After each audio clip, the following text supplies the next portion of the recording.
Welcome to the tutorial on how to add an SMTP recipient into PageGate. The first step is to run the PageGate admin. So, go to your Start menu, go to your Programs, find the PageGate program group, and left-click on the PageGate admin. Once the PageGate admin comes up, find the Recipient section. Right-click on it, then left-click on Add.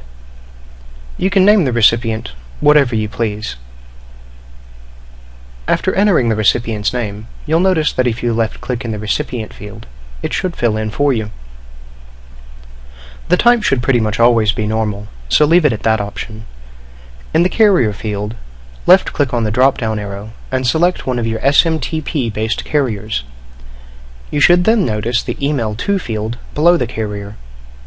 In the Email To field, you should enter the phone number and domain of the device and device's carrier.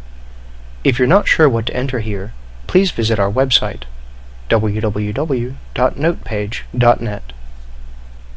Once at our website, on the left-hand side, click on the Support section. Once in the Support section, you should see the SMTP Delivery Settings link. Left-click on that link.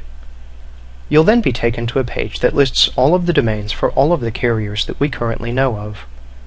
After finding your carrier's relevant information, go back into the PageGate admin. In the Email To field, you'll want to enter the recipient's 10-digit cell phone number, no spaces or dashes, followed by the @ sign, and then the carrier's SMTP delivery domain. Next, you'll see the Max Characters field. If you've gone through our carrier tutorial, you'll remember that the carrier also has a max characters. The carrier's max characters determines the number of characters that this carrier can receive in one message. This field, in the recipient settings, determines the maximum number of characters that this recipient should be able to receive from PageGate. If the recipient's max characters is higher than the carrier's max characters, the program will split the message into multiple messages. For example, if the carrier's max characters is set to 160, and we have our max characters set to 320 in the recipient, and then we send a 200-character message to this recipient, the program will send one 160-character and one 40-character message to the recipient. Below that, you should see the Notify Code field. This field is primarily used in tandem with numeric-only pagers and is only ever referenced in one of two cases, which we'll get to in a moment. Below the Notify Code, you should see these 7 checkboxes. If you have the check in Notify Only, the program will only ever send this recipient the numerical sequence you've entered into the Notify Code. If the device you're sending to is an alphanumeric device, alpha should be checked. If it is a numeric-only device, alpha should not be checked. If alpha is unchecked, and you attempt to send an alpha message to this device, the program will instead send the Notify Code. Below that is the Rely a Page checkbox. If this is enabled, the program will auto-number every message sent to this device. Below that is the Send Subject checkbox. If this is enabled, the program will send a subject line as part of the SMTP message to this recipient.